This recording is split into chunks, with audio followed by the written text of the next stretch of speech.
So welcome back to my channel student. I hope आप सभी बहुत बढ़िया होंगे। तो स्टूडेंट आज हम कंटिन्यू करेंगे क्लास 10th का मैथ कर रहे हैं। हम करेंगे एक्सरसाइज 6.1 और 6.1 से क्वेश्चन नंबर 1 करेंगे। अगर आपने इंट्रोडक्शन वीडियो नहीं देखा है तो एक बार प्लीज़ वो वीडियो देख लें, आपके बेसिक कॉन्सेप्ट जो भी हैं वो क्लियर हो जाएंगे।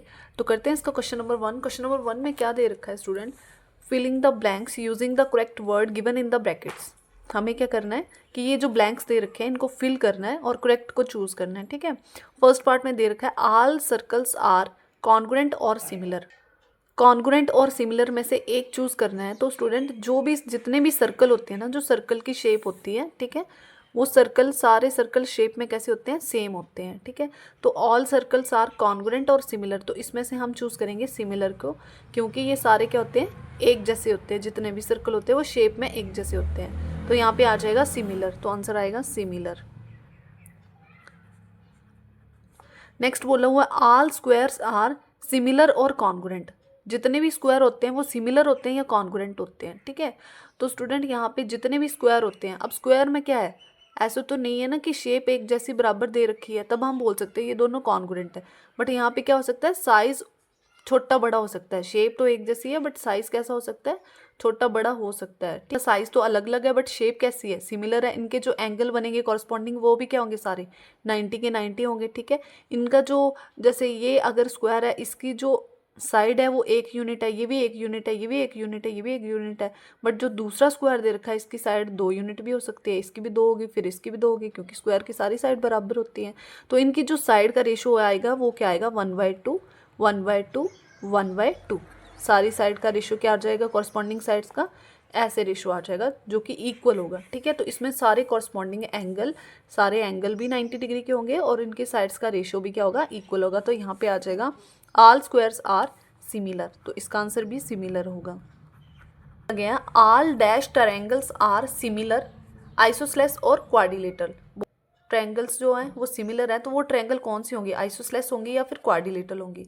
तो स्टूडेंट जो आइसोसेलेस होती है ना, उसमें क्या होता है? जो आइसोसेलेस ट्रायंगल होती हैं उनकी क्या होती है? 2 साइड आपस में बराबर होती हैं और 2 एंगल जो होते हैं वो आपस में बराबर होते हैं।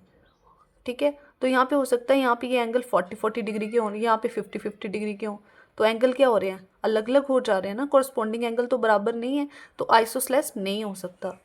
इक्वालेटरल की बात करें तो इक्वालेटरल में क्या होता है? अब स्टूडेंट इक्वालेटरल ट्रायंगल के अंदर क्या होता है? जैसे मेरे पास मान लो ये 2 इक्वालेटरल ट्रायंगल हैं। ठीक है, तो ये जो इक्वालेटरल ट्रायंगल होगी ना, इसकी ये जो साइड्स होंगी वो आपस में सारी बराबर होंगी। ठीक है, और इसके सारे एंगल्स भी क्या होते हैं? बराबर होते हैं, और सारे एंगल 60-60 डिग्री के होते हैं। तो ये भी 60 का होगा, ये भी 60 का होगा, ये भी 60 का होगा, ये तीनों एंगल 60-60 डिग्री के होंगे। ठीक है, तो यहाँ पे हमारे एंगल, कॉरस्पॉन्डिंग एंगल सारे इक्वल हैं 60-60 डिग्री के, और सारी यहाँ पे अगर ये साइड 1 यूनिट है और ये भी 1 यूनिट है और ये भी 1 यूनिट है, और अगर ये 2 यूनिट है, ये भी 2 यूनिट है, तो ये भी 2 यूनिट की होगी। तो इनकी साइड्स के जो कॉरस्पॉन्डिंग रेशो होगी, जैसे इसका रेशो 1/2 आ जाएगा, फिर इस साइड का और इस साइड का रेशो जो होगा वो भी 1/2 आ जाएगा, इस साइड और इस साइड का रेशो भी क्या आ जाएगा? 1/2। तो यहाँ पे कॉरस्पॉन्डिंग रेशो क्या हो जाएंगे? बराबर हो जाएंगे। तो हम क्या बोल सकते हैं कि all equilateral triangles are similar. तो यहाँ पे आ जाएगा इक्वालेटरल, कि जो इक्वालेटरल ट्रायंगल होते हैं वो क्या होते हैं? आपस में सिमिलर होते हैं, क्योंकि सारी कंडीशन फुलफिल हो रही है यहाँ पे। 2 polygons of the same number of side are similar if 2 polygon हैं वो सेम नंबर ऑफ साइड्स के हैं, तो सिमिलर होंगे तभी वो if their corresponding angles are dash and their corresponding sides are dash. तो वो 2 पॉलीगन तभी सिमिलर होंगे अगर कॉरस्पॉन्डिंग एंगल क्या होंगे? अगर उसके कॉरस्पॉन्डिंग क्या एंगल क्या होने चाहिए? सिमिलर तभी होते हैं जब कॉरस्पॉन्डिंग एंगल इक्वल होते हैं। ठीक है, तो यहाँ पे आ जाएगा अगर कॉरस्पॉन्डिंग एंगल इक्वल हो जाएंगे। ठीक है, and their corresponding sides are, corresponding sides कैसी होनी चाहिए? प्रपोर्शन में होनी चाहिए, तभी कोई चीज़ सिमिलर होती है। सिमिलर की 2 कंडीशन होती हैं कि अगर एंगल बराबर होने चाहिए, और दूसरी कंडीशन होती है कि उनकी जो साइड के प्रपोर्शंस होते हैं वो क्या होने चाहिए? बराबर होने चाहिए। तो यहाँ पे आ जाएगा साइड कैसी होनी चाहिए? प्रोपोर्शनल होनी चाहिए, प्रोपोर्शनल। तो यहाँ पे ये क्वेश्चन नंबर 1 कंप्लीट हो चुका है। तो करते हैं इसका सेकंड क्वेश्चन। क्वेश्चन नंबर 2 क्या दे रखा है? Give 2 different examples of the pair of similar figure. हमें क्या करना है यहाँ पे कि 2 सिमिलर फिगर के पेयर बताने हैं। ठीक है, जो फिगर सिमिलर होंगे उनके एग्जाम्पल बताने हैं, 2 एग्जाम्पल बताने हैं। तो पहला एग्जाम्पल हमारे पास क्या आ जाएगा? पहले एग्जांपल में हम ले लेते हैं स्क्वायर। स्क्वायर क्या होते हैं? सिमिलर होते हैं, ठीक है। जैसे एक साइज़ में छोटा है और एक साइज़ में बड़ा है, बट शेप कैसी है? दोनों की सेम है। यहाँ पे सिमिलर के दो कंडीशन होती है। पहली कंडीशन होगी कि all angles are equal, angle सारे इक्वल होने चाहिए। दूसरी कंडीशन होती है कि उनकी साइड क्या होनी चाहिए? कॉरस्पॉन्डिंग साइड क्या होनी चाहिए? प्रोपोर्शन में होनी चाहिए, ठीक है। तो ये आपको याद रखना है, दो कंडीशन फुलफिल होनी चाहिए। तो यहाँ पे देखो सारे स्क्वायर के अंदर जो एंगल होते हैं वो 90 डिग्री के होते हैं, ठीक है। तो पहली कंडीशन तो फुलफिल होगी कि ऑल एंगल्स आर 90 डिग्री, ठीक है। सारे एंगल इक्वल है दोनों फिगर के, और कॉरस्पॉन्डिंग साइड्स का रेशो भी क्या होगा? इक्वल होगा। मान लो अगर ये इसकी साइड 1 यूनिट है तो इसकी सारी साइड 1 की होगी, और ये 2 यूनिट की है तो इसकी सारी साइड 2 यूनिट की होगी, ठीक है। तो उनकी जो साइड्स का रेशो आएगा वो क्या आ जाएगा? रेशो, इस कॉरस्पॉन्डिंग साइड का रेशो आ जाएगा 1/2, फिर इन दोनों का आ जाएगा 1/2, फिर इन दोनों का आ जाएगा 1/2, फिर इन दोनों का भी क्या आ जाएगा? 1/2। तो रेशो क्या आ रहा है? सबका बराबर आ रहा है। तो ये आ गया फर्स्ट एग्जाम्पल। देखते हैं इसका सेकेंड एग्जाम्पल। तो यहाँ पे आ जाएगा ऑल स्क्वायर्स। पहला एग्जाम्पल होगा ऑल स्क्वायर। सेकेंड एग्जाम्पल क्या आ जाएगा? सेकेंड एग्जाम्पल ले सकते हैं हम ट्रायंगल का। इक्वालेटरल ट्रायंगल जो होती हैं, अभी हमने फर्स्ट क्वेश्चन में भी किया। इक्वालेटरल ट्रायंगल के अंदर यहाँ पे ये जितने भी एंगल होंगे वो सारे कितने होंगे? 60 डिग्री के होंगे, और यहाँ पे भी जितने भी एंगल बनेंगे वो भी कितने होंगे? 60 डिग्री के। तो ऑल एंगल्स आर 60 डिग्री, ठीक है। पहली कंडीशन फुलफिल होगी। अब दूसरी कंडीशन देखो, अगर इस ट्रायंगल की साइड सारी 1 यूनिट की हैं और इस ट्रायंगल की साइड सारी 2 यूनिट की हैं, तो इनका जो कॉरस्पॉन्डिंग रेशो आएगा साइड्स का वो भी क्या हो जाएगा?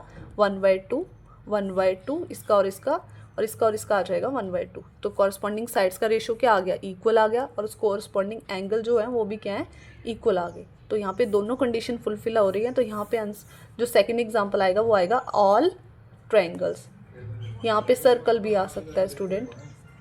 सेकंड क्वेश्चन का सेकंड पार्ट करते हैं स्टूडेंट। सेकंड पार्ट में बोला हुआ है नॉन सिमिलर फिगर्स। अब यहाँ पे एग्जांपल देना है नॉन सिमिलर फिगर के। तो पहला एग्जांपल आ जाएगा ट्रायंगल एंड सर्कल का। तो पहला आ जाएगा ट्रायंगल एंड सर्कल। सामने ही दिख रहा है, दोनों फिगर्स सेम नहीं है।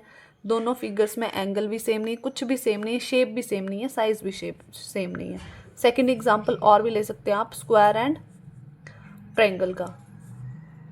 Square and triangle, triangle, square and triangle.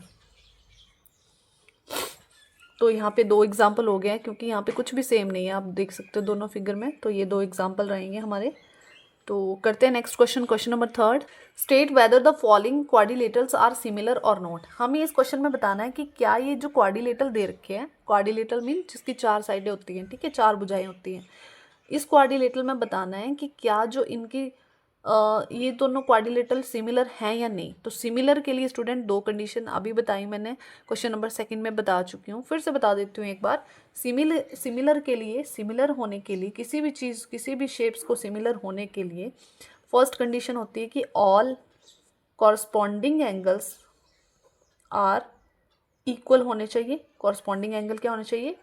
Equal होने चाहिए। और दूसरी कंडीशन होती है कि कॉरस्पॉन्डिंग साइड्स क्या होनी चाहिए? रेशो में होनी चाहिए।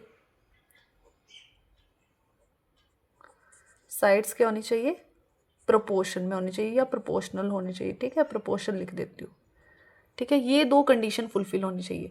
तो स्टूडेंट पहली कंडीशन देखें तो ऑल कॉरस्पॉन्डिंग एंगल इक्वल होने चाहिए। तो पहली कंडीशन देखो, ये क्या है? एक्यूट एंगल है, ये क्या है? ऑब्ट्यूज एंगल है। पहली बात, ये एंगल और ये एंगल कभी भी आपस में बराबर नहीं होंगे, क्योंकि ये शेप अलग है और ये शेप अलग है, देखने में ही पता चल रहा है। यहाँ पे 90 डिग्री का एंगल बन रहा है, यहाँ पे 90 से कम का एंगल बन रहा है। तो ये आप कॉरस्पॉन्डिंग एंगल बराबर नहीं हो पा रहे हैं, ठीक है। तो पहली कंडीशन तो नहीं पूरी हो रही है। दूसरी कंडीशन देखें तो यहाँ पे कॉरस्पॉन्डिंग साइड्स का रेशो, ठीक है। तो यहाँ पे 1.5 डिवाइड में इसकी जो कॉरस्पॉन्डिंग साइड है वो कौन है? ये वाली है। तो इसका रेशो तो क्या आ रहा है? रेशो सभी का सेम आ रहा है, ठीक है। रेशो इक्वल आ गया 1.5/3, रेशो सब में सेम आ गया। बट स्टूडेंट एक कंडीशन हमारी, ये कंडीशन तो फुलफिल हुई, बट ये वाली कंडीशन फुलफिल नहीं हुई। जब तक दोनों कंडीशन फुलफिल नहीं होती हैं तो वो फिगर्स कभी भी आपस में सिमिलर नहीं कहलाएंगी, ठीक है। तो हम यहाँ पे रीज़न डाल देंगे और यहाँ पे लिखेंगे कि नो, यहाँ पे रीज़न आएगा नो बिकॉज, क्यों नहीं आपस में similar? Because corresponding angle of the given quadrilateral are not equal. जो कॉरस्पॉन्डिंग एंगल है क्वाड्रिलेटरल्स के वो कभी भी इक्वल नहीं हो सकते, इस वजह से ये दोनों फिगर्स आपस में सिमिलर नहीं होंगे। तो स्टूडेंट यहाँ पे क्वेश्चन नंबर 3 कंप्लीट हो चुका है और यहाँ पे हमारी एक्सरसाइज 6.1 भी कंप्लीट हो चुकी है। तो स्टूडेंट अगर आपको वीडियो अच्छा लगा हो तो चैनल को सब्सक्राइब कर ले, वीडियो को लाइक कर ले। मिलते हैं नेक्स्ट वीडियो में, तब तक के लिए bye bye, thank you for watching.